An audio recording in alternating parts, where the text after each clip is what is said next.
Hi friends, welcome to Max Labs YouTube channel. Today we are discussing about ascending order of fractions.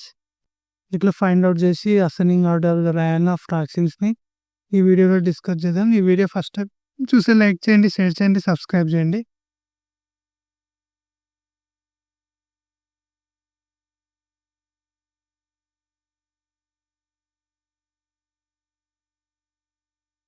ఇట్లా ఉంది. ఈ 3 ఉన్నాయి కదా, మనకు ఫ్రాక్షన్స్. ఆ ఫ్రాక్షన్స్ ని మనం అసెండింగ్ ఆర్డర్ రాయాలంటే కొంచెం ఇబ్బంది అవుతుంది కదా. ఈజీ మెథడ్, డివిజన్ మెథడ్ తోటి మీకు చూపిస్తాను ఈ వీడియోలో. చూడండి, డివిజన్ మెథడ్ ఉంటుంది, ఎల్సిఎం మెథడ్ ఉంటుంది. ఎల్సిఎం మెథడ్ మనం అసెండింగ్ ఆర్డర్, డిసెండింగ్ ఆర్డర్ తర్వాత నెక్స్ట్ వీడియోస్లో డిస్కస్ చేద్దాం. ఈ వీడియోలో మాత్రం డివిజన్ మెథడ్ తోటి ఎట్లా ఫైండ్ అవుట్ చేయాలో చెప్తాను. చూడండి, ఫస్ట్ డినామినేటర్ తోటి న్యూమరేటర్ ఏం చేయాలి, డివిజన్ చేసి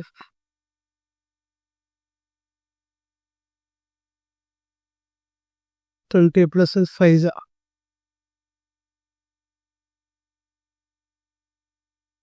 దాని వాల్యూ ఎంత, 0.5. నెక్స్ట్ 3/6ని కూడా డివిజన్ చేయాలి. ప్లస్ 0 పెట్టి పాయింట్ పెడితే ఇక్కడ 0 పెట్టుకోవచ్చు. ఇదెంత, 5.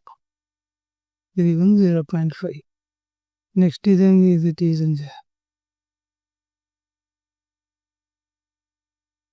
ఇది ఎప్పుడు వస్తుంది, అంతేనా కదా.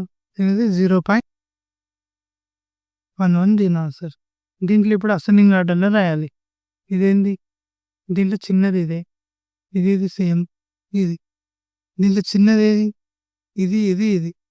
దీంట్లో చిన్నది ఏది, 0.5, 0.5, 0.11, 0.11 చిన్నది. దాని తర్వాత 0.5, దాని తర్వాత 0.5. ఇది దీన్ని అసెండింగ్ ఆర్డర్. ఈ నెంబర్ 0.11 అంటే ఏంటిది, దీని ఆన్సర్ 6/5. ఇది మళ్ళీ 3/6, ఇది 2/4, ఇది అసెండింగ్ ఆర్డర్. ఇది దాన్ని అర్థమైంది. ఇంకొక ఎగ్జాంపుల్ తీసుకొని మీకు క్లియర్గా చెప్తా చూడండి.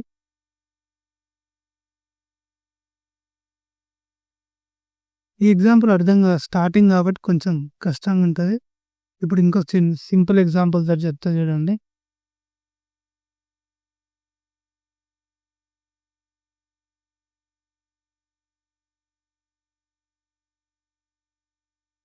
ఇట్లా ఉంది. ఫస్ట్ మనం డివిజన్ చేయాలి. దీంట్లో ఫస్ట్ ఇవి ఫ్రాక్షన్స్ కదా, ఈ దాంట్లో మనం డివిజన్ చేయాలి.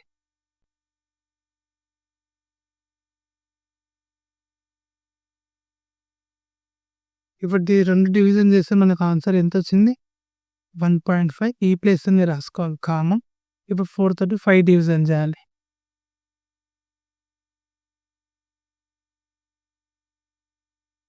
పాయింట్ పెట్టుకుంటే 0, 2 అంటే దీని ఆన్సర్ 1.2. మళ్ళీ ఇప్పుడు 10 తోటి డివిజన్ చేయాలి. ఇప్పుడు 1 ఇది 1.1. ఇప్పుడు దీంట్లో అసెండింగ్ ఆర్డర్ రాయాలి. 1.1 చిన్నది, తర్వాత 1.2 కొంచెం పెద్దది, తర్వాత 1.5 కొంచెం పెద్దది. 1.1 దాని వాల్యూ ఎంత, 11/10. 1.2 వాల్యూ ఎంత, 5/4. తర్వాత 1.5 వాల్యూ ఎంత, 3/2. ఇది అసెండింగ్ ఆర్డర్. అర్థమైంది ఈ వీడియో. నెక్స్ట్ వీడియోలో డిసెండింగ్ ఆర్డర్ ఫైండ్ అవుట్ చేద్దాం. ఈ వీడియో నచ్చితే లైక్ చేయండి, షేర్ చేయండి, సబ్స్క్రైబ్ చేయండి.